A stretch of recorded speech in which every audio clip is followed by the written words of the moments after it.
এই বিনা দানার খেজুর হলো কোথা থেকে? আমরা খেজুর সব আমাদের পশ্চিম বাংলায় কি রকম খেজুর, ওই পাতলা যেটা খোলা থাকে, মানে খাবার যেটা এটা পাতলা থাকে আর আঁটি বড় বড়, আর এই একবার গালে দিলে আর সঙ্গে সঙ্গে বের করে ফেলে দিতে হয়। কিন্তু এই বিনা দানার খেজুর কি করে হলো? কিন্তু এই গজলটার মাধ্যমে অনেক অনেক ঘটনা রয়েছে, মন দিয়ে শুনতে হবে, তবে বুঝতে পারবেন কবি সেই সম্পর্কে। সর্বপ্রথম আমার নবী দো জাহানের বাদশা এই দুনিয়ার মধ্যে তাশরীফ আনেন মা আমিনার গরিব ঘরে। মা আমিনার ঘরে যখন জন্ম নিলেন, মা আমিনা চিন্তা করে, হ্যাঁ আমি এত সুন্দর ফুটফুটে একটা বাচ্চাকে লালন পালন করব কেমন করে? কেন আমার তেমন কিছু নেই, কেন এই দুনিয়াতে যখন আমার নবী দুনিয়ার মধ্যে তাশরীফ আনেন তার আব্বা জান ছিলেন না, আর সেই সময় রীতি রেওয়াজ ছিল দুধ মারা এসে দাই মারা এসে নিয়ে যেত বাচ্চাদের লালন পালন করে আবার ফিরিয়ে দিত, তার বিনিময়ে কিছু দিতে হতো। কিন্তু মা আমিনা চিন্তা করে আমার তো তেমন কিছু নেই, কেমন করে লালন পালন করব? আল্লাহর তরফ থেকে সেদিন কি খবর আসে, আল্লাহ কি খবর পাঠায়, মা আমিনাকে কেমন সান্ত্বনা দেয়, কবি সেই সম্পর্কে অতি মূল্যবান কথায় আর কি লিখছে দেখো। মা আমিনার দোলায় দেখো দোলে মিমের ফুল, মা আমিনার দোলায় দেখো দোলে মিমের ফুল, দুনিয়া ঘুরে পাবে না গো যাহার সমতল। মা আমিনার দোলায় দেখো দোলে মিমের ফুল, দুনিয়া ঘুরে পাবে না গো যাহার সমতল। সে আশার পরে পড়ছে দেখো, আশার পরে পড়ছে দেখো সারা জগৎ কোল, আশার পরে পড়ছে দেখো সারা জগৎ কোল। কি পড়ে? বলে লা ইলাহা ইল্লাল্লাহু মুহাম্মাদুর রাসূল, লা ইলাহা ইল্লাল্লাহু মুহাম্মাদুর রাসূল। মা আমিনার দোলায় দেখো দোলে মিমের ফুল, দুনিয়া ঘুরে পাবে না গো যাহার সমতল।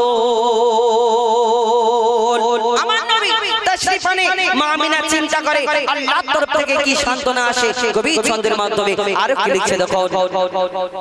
পিতার ছায়া ছিল না মাথায় নবী জন্ম নিল যখন, শুধু ছিল মা আমিনা ছিল না ভাই বোন, শুধু ছিল মা আমিনা ছিল না ভাই বোন। জন্মকালে এতিম বলে মা আমিনা ভাবে, নবী জন্মকালে এতিম বলে মা আমিনা ভাবে, আমি করব কেমন লালন পালন খোদা গো কি হবে, আমি করব কেমন লালন পালন খোদা গো কি হবে। তখন গায়েবে এক খবর এলো, শোনো আমিনা বিবি, তোমার কোলে নাজিল হলো খোদার শ্রেষ্ঠ নবী।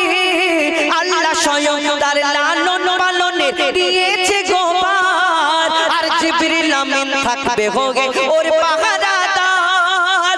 ও সৃষ্টি কুলের শিরোমণি, সৃষ্টি কুলের শিরোমণি আর নবী কুলের মোল, সৃষ্টি কুলের শিরোমণি নবী কুলের মোল।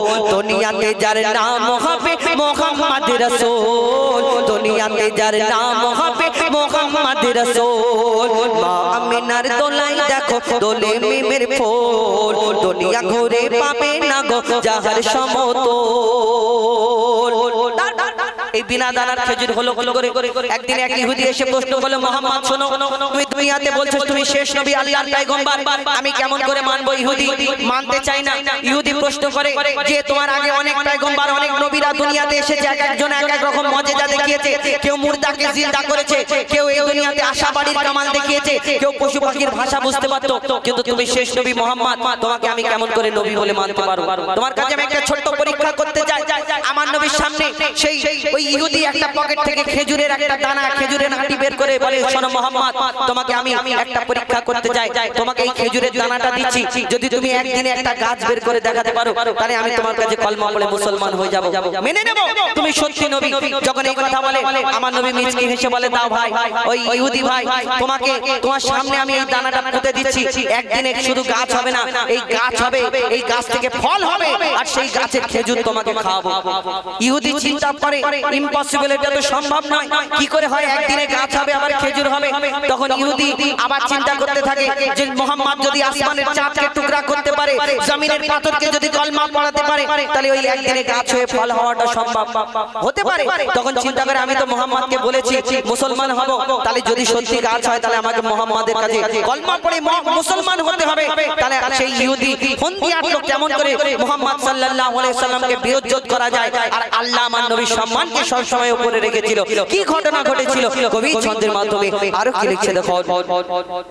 এক খেজুর দানা নিয়ে এক ইহুদি নবীর কাছে কয়, এক খেজুর দানা নিয়ে এক ইহুদি নবীর কাছে কয়, বলে তোমায় নবী মেনে নেব যদি এই দানাতে একদিনে গাছ হয়, তোমায় নবী মেনে নেব এই দানাতে যদি একদিনে গাছ হয়। আর সেই দানা নিয়ে নবী আমার মাটিতে পুঁতে হাসে, বলে এই দানারই ফল খাবে গোকাল ইহুদি তুমি এসে, এই দানারই ফল খাবে গোকাল ইহুদি তুমি এসে। আর ভাবে ইহুদি সত্যি যদি এই দানাতে গাছ হয়ে যায়, ভাবে ইহুদি সত্যি যদি এই দানাতে গাছ হয়ে যায়, সেই ভয়েতে গভীর রাতে ইহুদি দানা চুরি করে তুলে নেয়, সেই ভয়েতে গভীর রাতে ইহুদি সেই দানা চুরি করে তুলে নেয়। ইহুদি ভাবলো যদি দানা থেকে সত্যিকারের গাছ হয়, মুসলমান হতে হবে, তাহলে দানাটাই চুরি করে নি, তাহলে আর গাছ হবে না, আর ফল হবে না, আর আমাকে কলমা করতে হবে না। আর আল্লাহ বলে থামো। তারপর কি ঘটনা হয় এবং অনেক লোকজনকে জোগাড় করে তারপরে দিন চিন্তা করে আমি নিয়ে যাব, আর মোহাম্মদ ওইখান থেকে গাছ দেখাতে পারবে না, আমি মোহাম্মদকে বেইজ্জত করব, সবার সামনে আমি হিরো হয়ে যাব, সেইটা চিন্তা করে ঘরে চলে যায়। আর তারপরে দিন কি ঘটনা ঘটে কবি ছন্দের মাধ্যমে লিখছে দেখো। সেই ভয়েতে গভীর রাতে ইহুদি দানা চুরি করে তুলে নেয়, পরের দিনে সেই ইহুদি নবীর সাথে গাছ দেখতে যায়, গিয়ে দেখে সেথায় গাছ হয়ে ফল ভরে রয়, নবী তাকে নিজের হাতে সে গাছের খেজুর খেতে দেয়, আর খেজুর খেয়ে বলে ইহুদি এর দানা কোথায়। ইহুদির আবার প্রশ্ন, ও মুহাম্মদ তুমি ওই খেজুর গাছ বের করে দেখালে, খেজুর হলো সব ঠিক আছে, তুমি খেজুরও খেতে দিলে, আমি খেলাম সব ঠিক আছে, কিন্তু তোমাকে আরেকটা শেষ প্রশ্ন মুহাম্মদ, যে তুমি আমাকে খেজুর দিলে এই খেজুরের মধ্যে দানা নেই কেন? সব খেজুরের মধ্যে যদি দানা থাকে, কিন্তু এই তুমি যে খেজুরটা খেতে দিলে এর মধ্যে দানা নেই কেন? আমার নবী দয়ার নবী, আমার নবী মায়ার নবী, আমার নবী যদি তাকে মুখের উপরে বলে তুমি ভাই কালকে চুরি করেছো, তাহলে তার মনে কষ্ট হবে না? আমার নবী 63 বছর 3 দিন কারোর মনে কষ্ট দিন এই দুনিয়াতে। তা কবি ছন্দের মাধ্যমে সেই সম্পর্কে আর কি হলো লিখছে দেখো। নিজের হাতে নবী তাকে সে গাছের খেজুর খেতে দেয়, আর খেজুর খেয়ে বলে ইহুদি এর দানা কোথায়। আর নবী বলে যে গাছের দানা রাতে চুরি হয়ে যায়, আর সেই বিনা দানার গাছের খেজুরে দানা কি আর হয়। ইহুদি তখন স্বীকার করে, ইহুদি তখন স্বীকার করে মোর নবীর কাছে ভুল, ইহুদি তখন স্বীকার করে মোর নবীর কাছে ভুল। আর কি বলে তুমি খোদা সত্যি নবী মুহাম্মদ রাসূল, তুমি খোদা সত্যি নবী মুহাম্মদ রাসূল, পড়ে নাই লা ইলাহা ইল্লাল্লাহ মুহাম্মদ রাসূল।